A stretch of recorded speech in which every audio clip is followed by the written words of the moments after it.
What's up, and welcome to another edition of Locked On NBA, the biggest stories with the local experts. I'm your host, Jackson Gatlin, also host of Locked On Rockets right here on the Locked On Podcast Network. Today, we'll be joined by Brendon Kleen from Locked On Suns to discuss the Phoenix Suns getting Devin Booker back over the weekend and his 58-point explosion against the New Orleans Pelicans. Just how important was that win for the Suns, fresh off of a 5-game losing streak?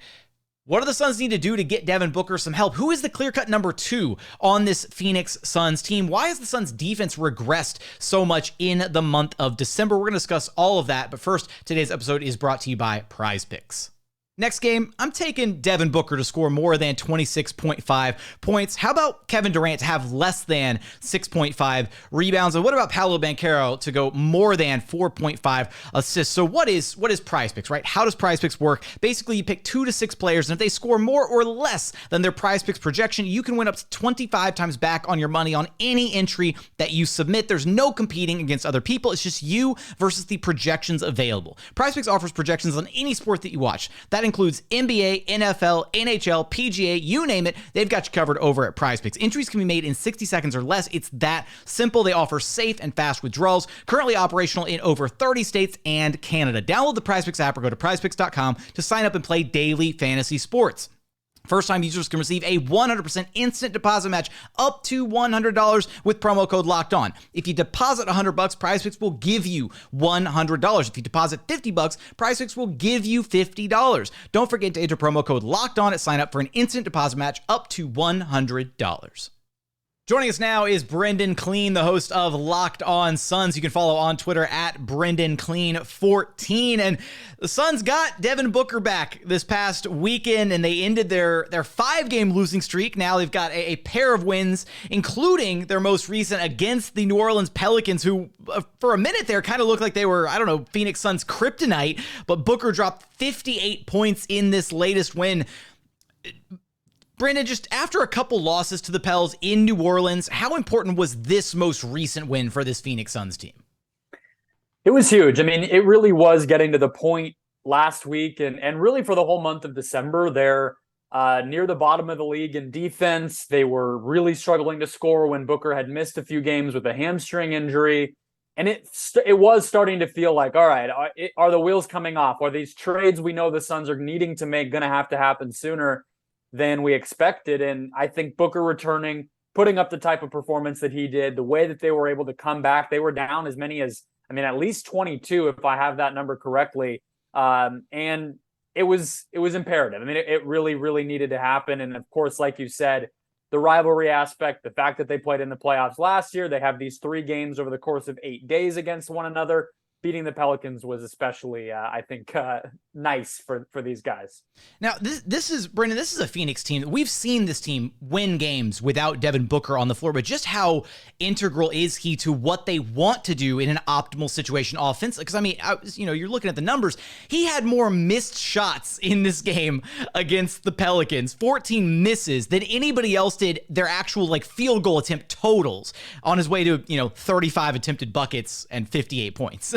Absolutely. You're nailing it completely. He this year is, if you add his assist percentage and his usage rate, he's completely beyond, 50+%. He's just doing so much for this team. And I think as much as Suns fans were probably thrilled to see that 58-point version of Book against New Orleans on Saturday night at home, I think you also look at the fact that he had to play 42 minutes, the shot numbers that you just referenced, and the fact that Chris Paul, aside from some catch and shoot threes when the Pelicans were double teaming or blitzing Booker, forcing the ball out of his hands, he was able to make some of those. But aside from that, Paul is not himself, and his shooting percentage has been a problem for a couple of years now, and beyond the arc as well. So on the one hand, very, very promising that he was able to do that and get them out of the rut that they've been in. But on the other hand, it's going to you're going to need to see some other players step up. This is not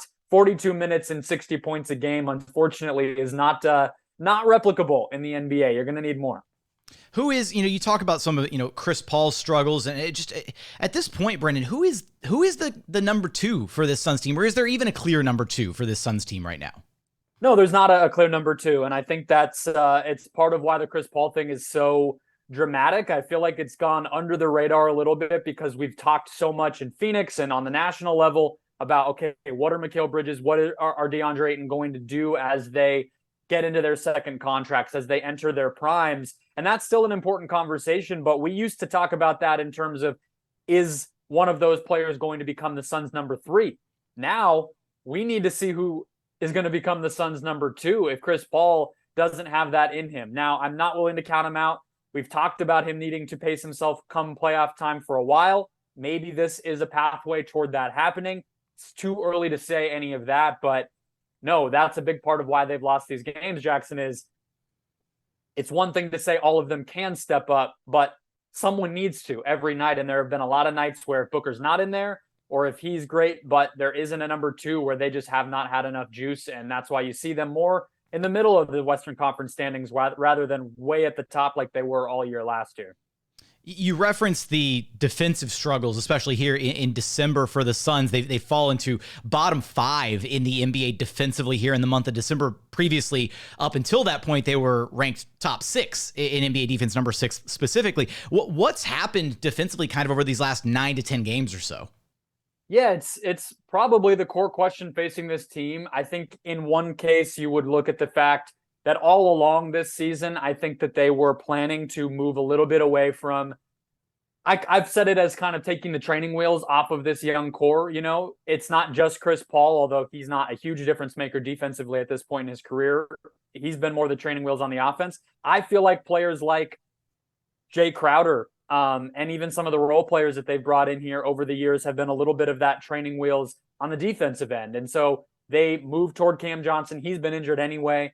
They, on their bench, have guys like Jock Landale, Damian Lee, Landry Shamet, whose strength is mostly going to come on the offensive end. So I think the rotation, the roster, the way that they've played different players has led to some of this.